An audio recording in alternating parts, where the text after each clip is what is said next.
Good afternoon. My name is Christy Cardillo, and this is the Bradenton Kiwanis Club. Thank you for being here. If you would, please join me with reciting the Pledge of Allegiance. I pledge allegiance to the flag of the United States of America and to the republic for which it stands, one nation, under God, indivisible, with liberty and justice for all. Thank you. Are we going to be able to have Mr. Cleveland do the prayer? Yes. Ed, go ahead. Yes. Join me in prayer, won't you? Father, we come to you with hearts of thanksgiving. We thank, Father, that we have the Bradenton Kiwanis Club and what it does for our community. We're thankful, Father, for us all to be able to gather together, whether in person or electronically. We're thankful, Father, for all the things that we have.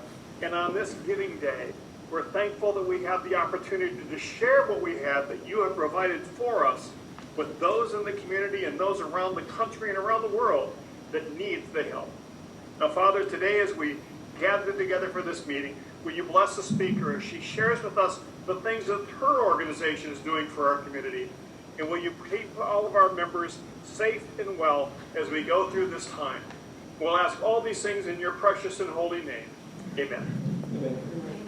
Okay, Matt, at this time, do you want to come forward and share who our guests are? Loudly.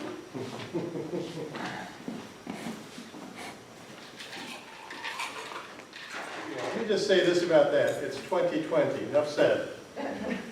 We would like to welcome some guests that we have with us this afternoon. First of all, Jennifer Abbott, who is from the Manatee Community Foundation. I think is she in the audience or she's No, Zoom? she's I on. think she's a Zoom. Okay. We also have Stacy Maloney. She's a new member, an attorney in Sarasota, Manatee someplace? Manatee County, good. Hope to meet her in person sometime real soon. We've got Teresa Woods from the Safe Children's Coalition. Safe Children. And we also have one of our other new members, Kent Jemison, who's from the Easter Seals. And at some point in time, when we get things working right, we will have them come and introduce themselves and tell us a little bit more about what's going on with their lives. Back to 2020. Thank you. Thank you, Matt. Turned on. Okay. So welcome to everyone that's here in person today. I just want to remind everyone that the theater does have a mask mandate and we need to keep them on if we're not eating. Thank you for making it easier for us to be allowed to keep having our meetings here. And if you want to attend a meeting in person, please reach out to the theater's box office and purchase a ticket the Friday before the meeting by 5 p.m. Starting today, we will be signing waivers to attend in person, so I'm going to hand those out after I finish up here. If you could sign it, we'll keep it on file, and once you sign once, you don't have to do it again. I would also like to bring to everyone's attention, if you don't already know it, that today is Giving Tuesday on Facebook. Please keep our Bradenton Kiwanis Foundation in mind as you're on Facebook doing your giving today. Brett posted online the information where you would go to be able to donate. A reminder to everyone, there will be no club meetings this month on December 22nd or the 29th. Now Gilbert's going to come up here. Okay, hello everybody. And first I wanted to talk about a committee that I need to form. And I've talked about this before, but it's for the Manatee County Fair booth that we hope that if the fair goes on, that we're going to have a booth for the 100th year anniversary. So if you are interested, if you would email me or Mac Aldridge, then we'll get you on a committee and then we'll get organized so that we can talk to you about helping us and come up with a booth for the fair. When we left off last week, Pearl Harbor had happened, and it changed everybody's lives. And after the attack on Pearl Harbor, boys and girls, men and women, were lining up at recruiting stations to join the armed forces. My dad was one of those that grew up in Arcadia, and as soon as Pearl Harbor happened, he left Arcadia and drove to Tampa with a group of boys to join the Marines. Well, because he was 17 years old and wasn't out of high school, they wouldn't let him join without his mother's permission, and so he was rejected and had to go back and finish school before he was able to join the Navy, which he did the next year. And I told you last week, I think, about Judge Hensley, who was our former president of this club, tried to join, and because he weighed so little, the recruiter told him to go home and eat bananas, and so he gained some weight because he weighed about 120 pounds. The bananas didn't work, but what happened is later on in the war, because they needed men so bad, they let him join, and then they gave him a pair of eyeglasses, which he'd never had, so he was able to see, and made a rifleman out of him. A nation once divided on whether or not to get into World War II was changed with Pearl Harbor, and everybody was united at that point on. A poll taken during that time showed that 92% of the people in the poll in America believed that we needed to declare war on Japan. That was a big change from what was going on earlier in 1941. The Braden Kiwanis Club was immediately affected. Several members of the club joined the service, and men and women, parents, were saying goodbye to their boys who were joining the service. I talked about a lot of those men last week, and we're going to talk about those more as we go forward in the history of the club. But in spite of the war, in spite of losing members at that point, the club continued with its mission to help children. And they also did a number of things to help the war effort. And on January 7th, 1942, the club held its annual ladies' night and installation dinner, and Sam Wooten was sworn in as the next president of the Braden Kiwanis Club. And Sam was an interesting guy that was born in Georgia. He came down to Florida and became a banker. He worked with the First National Bank in Bradenton, and we're talking about in 1920s. And then later he got hired to the position of postmaster of Manatee County in Bradenton. Now historically, the postmaster was a very important position in federal government during a lot of our origin of this country. And the reason is because postmaster's paycheck came from the federal government. It was a steady paycheck, and it was adequate, very good, so it was an important position to have. And so at the time that Sam was the president of this club, he was the postmaster, managing hundreds of different people, and he was well prepared to be the member of this club.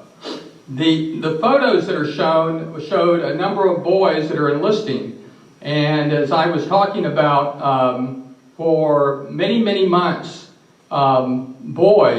we are talking about boys were enlisting in the armed services of 18, 19-year-olds that were going to be on the front lines. There were even some 17, 16-year-olds and as young as 15, and even I've heard that they were younger that signed up. But they were signing up for the war because there was a sense of patriotism. On January 20th, 1942, at a regular meeting, the club listened to past President William Manning present a program on the 27th anniversary of Kiwanis International. And that was an important time for the club and to celebrate that. And on February 24th, members of the club listened to a diverse program by G.P. Smith and R.M. Bell, Robert Bell, where they compared and celebrated George Washington's birthday and compared him to Julius Caesar, of all people. And then Dan Blaylock Sr. announced the formation and the creation of a free dental clinic for the children of Manatee County. Now, the photo that you now see on the screen is the 1942 draft board with Dewey Dye on the far left with draft board members of the armed services. And Dewey Dye was the president of this club, and he was very active at that time. He'd been a senator, and very active in terms of working with the military and recruiting young men. Now, in May of 1942, an event was held at the Braden Trailer Park, which at that time had grown, remember, to a large trailer park, maybe the largest in the state of Florida and in the country. And they had a dance there, and the soldiers and sailors were let in free. Now, the picture on the screen now is an advertisement for the rationing that happened during the federal government. And even though in 1941 a law was passed by Congress that was to place a ceiling on goods and limit consumption, the rationing cards were not even issued later until 1942. But rationing was a way that Manatee County lived during that time, and a lot of it was on gas. There was also food that was rationed, and so you got coupons. And these ABC stickers, you either got an A or a B or a C sticker, and you stuck it on your car, and that was that gave an indication of when you pulled into the gas station on how much gas you were going to be able to have, and on what day you were able to consume and pump gas. Now, December 1st, 1942 was a special meeting at the Manatee River Hotel, and Dr. Thomas Peter Chairs was elected as the 1943 president, along with William Day and R.M. Bentley as vice presidents. And you're going to hear more about them at the time. But what's something very interesting that President Sam Wooten did was he came up with an idea, and he surprised Dr. Chairs at that meeting with announcing that he was going to be the chair of a newly formed President's Roundtable.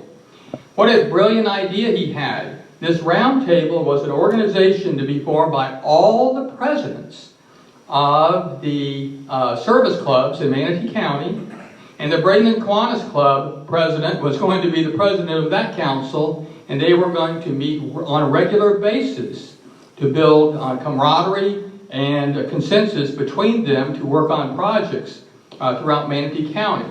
And it was very successful, and as a result of that, every service club grew in members, and it helped out on every type of project they worked on. Now, at that same meeting, a lot of us that were in Scouts here that grew up, there was a man by the name of Fred Treat, who was the chief scout executive here, and I know that Matt has seen his name in various historical documents, and he gave a talk that day to the meeting. And one of the things he brought up was that the council was suffering throughout because of all the men that had left to go to the war, and they were continuing on. What was interesting about this year in 1942 was that the Kiwanis International announced that the membership of the Kiwanis International Conventions were going to be suspended for 2 years. They skipped them 2 years because of that. So, all of you probably have a relative that served in the war or after the served in the war effort, and we would like all of you to tell us the story of those people that have been passed down in your families, and we will give an opportunity during our club to let you do that. The picture on the screen is Sam Wooten, as I already talked about, and Sam, of course, was the postmaster about 20 years in Bradenton, and at a time that the postmaster was actually a pretty important position in town, and he was president of the club at that time. So now I'm going to go ahead and introduce our speaker today. It's exciting to have someone from the State Safe Children's Coalition here. This is Jacqueline House, and Jacqueline's new to this area, but she's not new to Florida. In fact, she's a native of Florida and growing up in Fort Myers. She had gone to Hodges University, where she earned her Master of Business Administration. She went to the University of Central Florida in Orlando, and so she is very, very local. She understands Florida very well.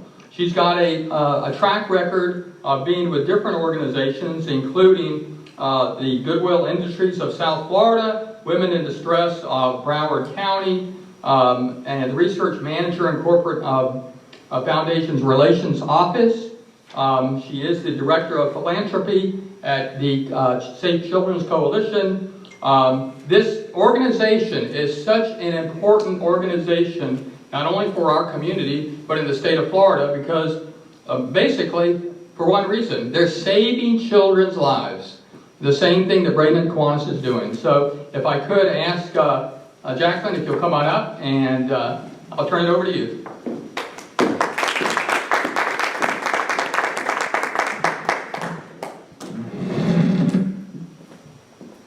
Good afternoon. Can you hear me? Am I close enough to the mic? Great. First, I want to say thank you to all of you for being in such a wonderful organization, for the work that you do in this community and all over the world, caring for children and supporting children's organizations. Thank you. I really love that your meeting is at lunchtime. I have been to a lot of getting up in the morning at 4 a.m. to get to a meeting at 5 or 6 a.m. So I really appreciate that your meeting is at lunchtime. And I thank you for having us here today to talk about Safe Children's Coalition. I have been with Safe Children's Coalition for 1 month, exactly. And so I'm going to give you an overview of the programs and services there, and also give you as much information as I can about what happens to children when they come into our care. I'm really excited that my colleague is here with me today. I didn't know that she would be here, but I'm really excited that she is here. And any question that I can't answer, I promise that I will find out what the answer is and I will get back to you. So here we go. The Safe Children's Coalition is the community-based care agency in this area for the 3 counties of Sarasota, Manatee, and also DeSoto. And what that means is we're the agency that takes care of kids when they have to be removed from their homes because of something that's happening there that's not safe. We're also the agency that coordinates with other smaller agencies in the area to make sure that children and families receive the services that they need to either move on to a forever family or to move back with their biological family. One of the things that I'm really proud about Safe Children's Coalition is that not only do we work with families for adoption and foster care, but we also work with families in the area of prevention. Because if you know anything about social services, you know that it costs less to prevent something than to try to intervene once it's already happened. So I want to give you an overview of the programs and services, and then I'll come back and talk about adoptions and foster care a little bit deeper. One of the unique things about this community-based care organization is they have what I consider 2 tracks. There's a social service track, and then there's also the child welfare track. In the social service track, there are about 10 or 11 programs where we work with children and families before they ever get to our child welfare programs, where we're talking about removing children from their homes. So I'll quickly run through those. Within Safe Children's Coalition, we work with a program called Schoolhouse Link. Schoolhouse Link is a program that works with the education system to keep children who are homeless, but still with their families, connected to education and educational resources to help them to be able to progress with their education, even though they don't have a permanent address. And then we also work with a program called HIPPY, which is home instruction for parents of preschool youngsters, where we have caseworkers who go into the home of preschoolers to work with parents who are the first teachers and talk to them about how to interact with their children and how to teach them so that when they go to kindergarten, they're ready, they're on par. And if you know anything about childhood development, that's a very, very important time in a child's life because they're like sponges. They're soaking up everything that they see and that they hear, and so our workers go in and do home visits so that parents will know how to interact with their children and teach them so that they're on par when they go to preschool. Another of our social service programs is something called Achievers, which you may have heard about Achievers in the community. This program works with teenagers, and the focus of Achievers is to get students out of high school and to that next level, whether they're going to go to college or they're going to go into the workforce. It's to expose them to what the possibilities are. One of the things that's very important to Achievers is a component of service. So students in Achievers, as you can imagine, are from lower income families most of the time, although anybody can join Achievers. And so they are used to being recipients of service. One of the really neat projects that I just participated with them in was our Thanksgiving food drive, where students who are members of Achievers actually volunteer to get out Thanksgiving dinners. And they really talked about how it felt to be on the giving end instead of the receiving end in that type of project. Achievers also exposes our students to careers, perhaps careers that they wouldn't have thought about, and also colleges and universities. Many of them graduate and come back to the program and serve as mentors, and many of them are the first in their families to even go to college or graduate from college. Our after-school program that works with several elementary schools in the area is called the Achievers Club. And then we also provide a myriad of services where we are in contact with families, even outside of our main services, to provide food, clothing, whatever they need in order to maintain their status as a family. And then on our child welfare side, of course, is our adoption services and foster care services.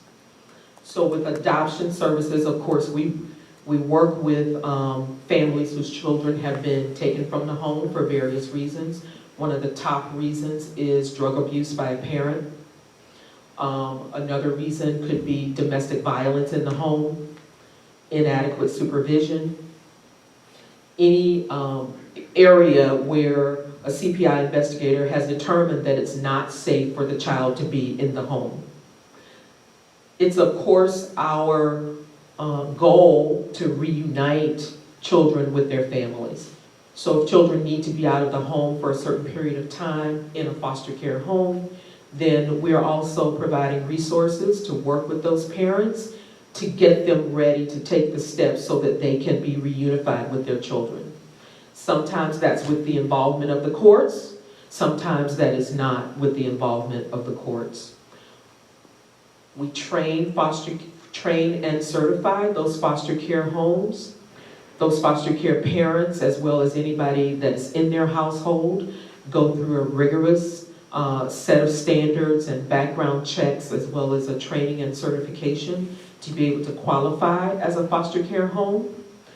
And we have some wonderful, wonderful foster care parents who also, in addition to being that safe space where children can land, also work with parents to mentor those parents to help them to get to the place where they need to be to receive their children back, but also maintain that relationship with children while they're out of their homes, which was delightful for me to learn. I wasn't really aware of that side of it, that foster parents often volunteer to mentor the actual parents so that they can maintain a relationship with their parents, children can maintain a relationship with their parents, and they can also be a bridge for those children to go back home. In addition to placing children with foster families, we also have a service called Family Finders. Family Finders operates to find relatives of children who are removed from their homes with the purpose of making sure that that child stays connected to their biological relatives or some kinship to stay within that family culture.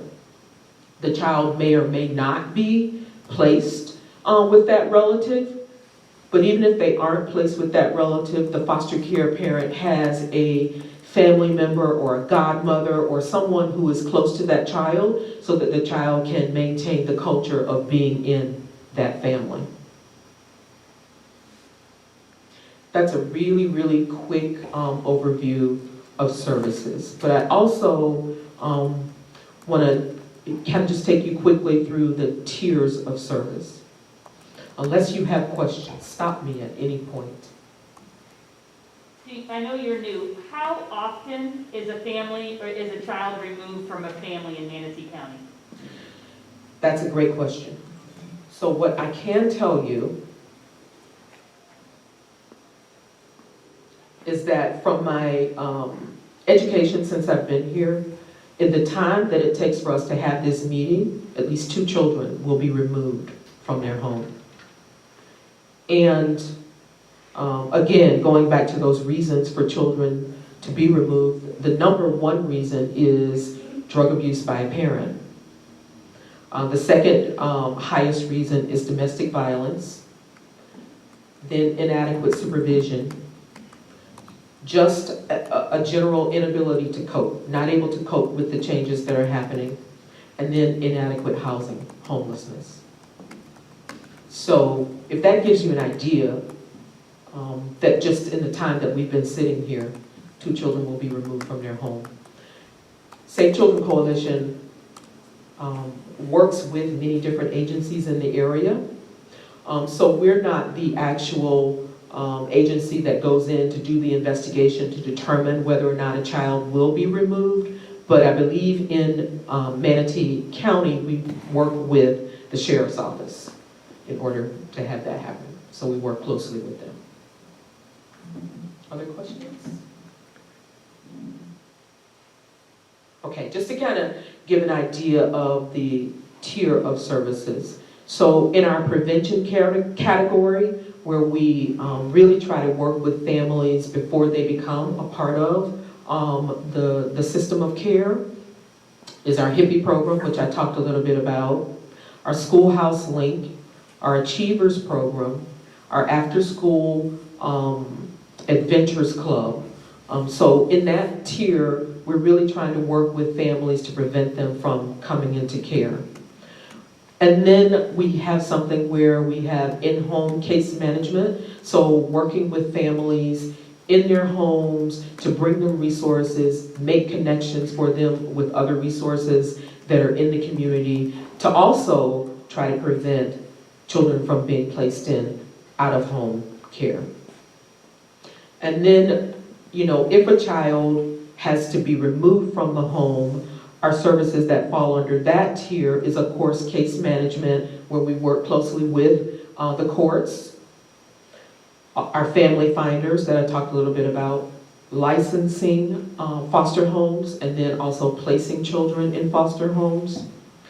And then within our prevention and diversion department, we have a service that provides mental health counseling to youth. I actually heard a story the other day of a young lady who, she was acting out in school, and she was able to access our counseling services, and we found out that she was battling with depression. And we know that teen depression left unchecked could lead to suicide. It could lead to a lot of different outcomes that we don't want to happen. And so she was able to access our services.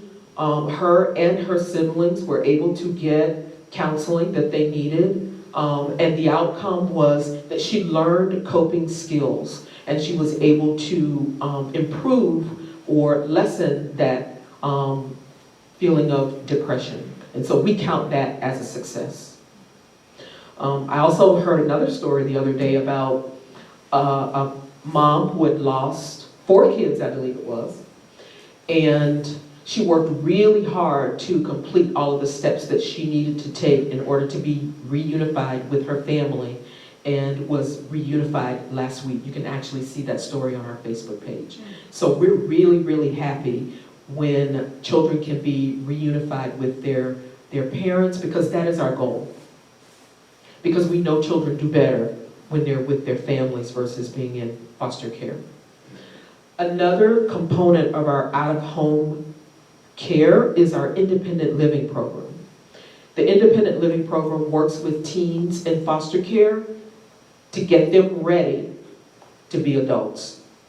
And so whether we're providing connections for the foster parent to be able to provide budgeting skills or how to fill out a job application, how to get connected to resources in the community, we want those young adults to be ready to be adults when they are finally on their own. We work with them up through age 23, 24 to be able to give them those skills. And if any of you have teenagers or have had teenagers, you know they're not even really ready at 24. But we have some wonderful, wonderful foster parents who, even they don't have to, they do volunteer to stay connected to those young people so that they have a better chance in the world. And then we have our aftercare prevention tier, where we work with adoptive parents post-adoption to make sure that they're continuing to be connected with services. Our extended foster care, which might be a young person, a teenager who decides, you know, I don't want to be in the independent living program, because teenagers have a mind of their own sometimes. But we do allow them to apply to come back into our services if they're needing assistance to cope with being an adult. That's kind of an overview of all of the different services. I know that there were some specific items that you wanted to talk about, so. Yeah, I'm monitoring the chat, and Karen Carpenter wanted to know, is there a role for volunteers working at the program? There is a role for volunteers. I wrote it in my notes so that I could give it to you correctly. So we have a clothing closet at Safe Children Coalition for children who may come into care without clothes.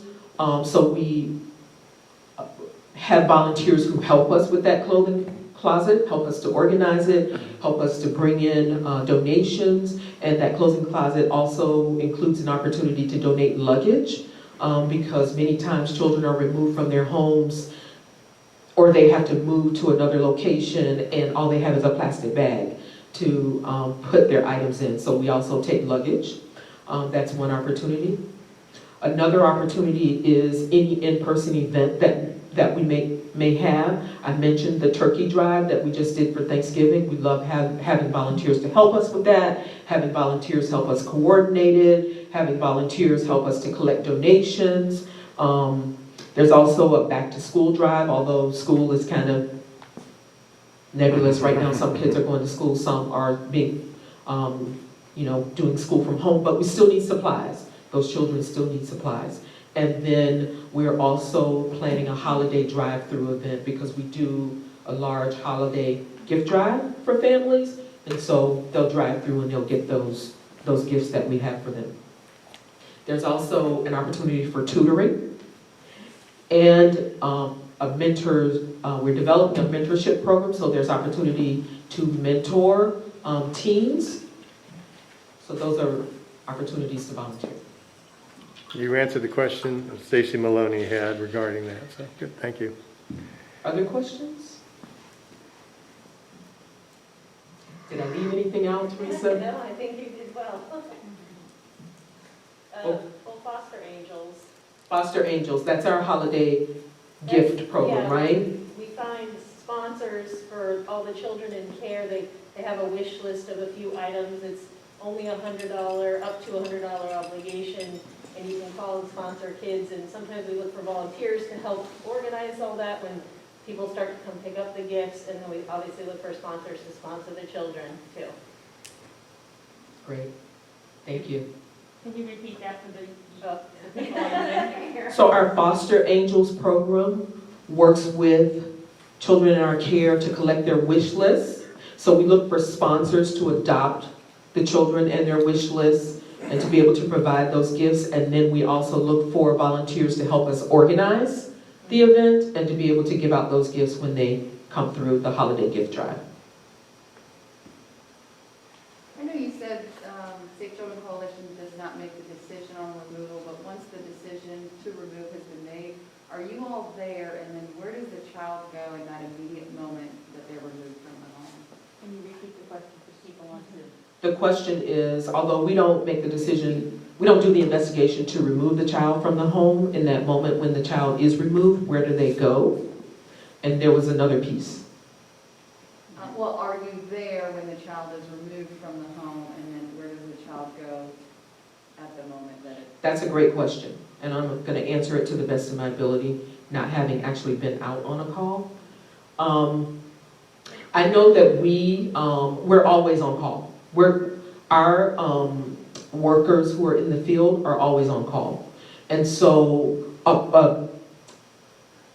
and I don't want to say worker, but for lack of a better word, because I don't remember their actual title right now. Case manager. Case managers are always on call. And so when they get that call, they are then looking for a foster parent to be able to place that child. I know we have foster parents that get calls at 2 a.m. in the morning about taking a child.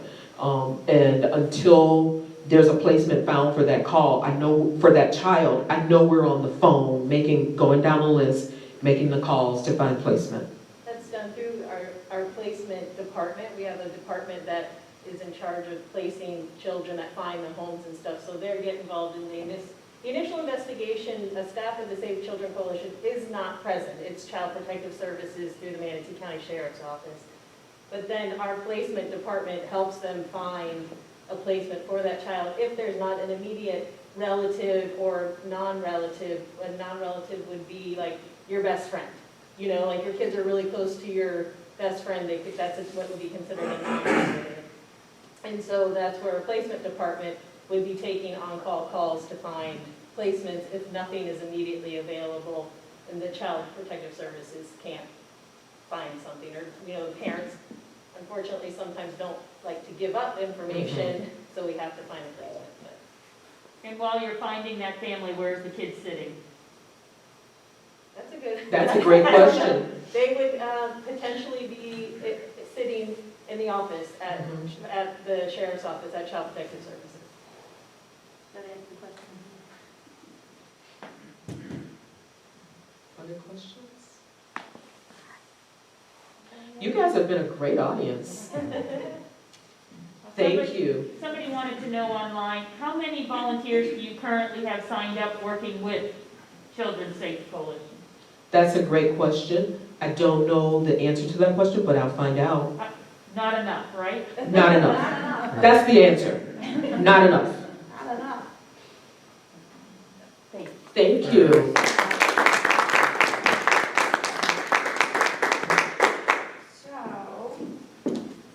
Hold on, come back. Yep. But wait, there's more. It was here. Hang on, let's see. So we want to thank you for coming to speak to Kiwanis. This is a golden ruler to measure Save Children Coalition's future success. Look at these pictures, don't worry. Lemoyne will make sure we take pictures. Okay. Thank you very much. So thank you, Save Children's Coalition, for coming to speak. Our next meeting next week is a market update. We're having, I can't remember his name. VJ come and speak. He's a market analyst or expert with Morgan Stanley. So that one should be pretty good after the election, seeing what his outlook is on the market. And with that, don't forget it's Giving Tuesday on Facebook. Make sure you go look up your favorite organizations for children and give. And with that, we're adjourned.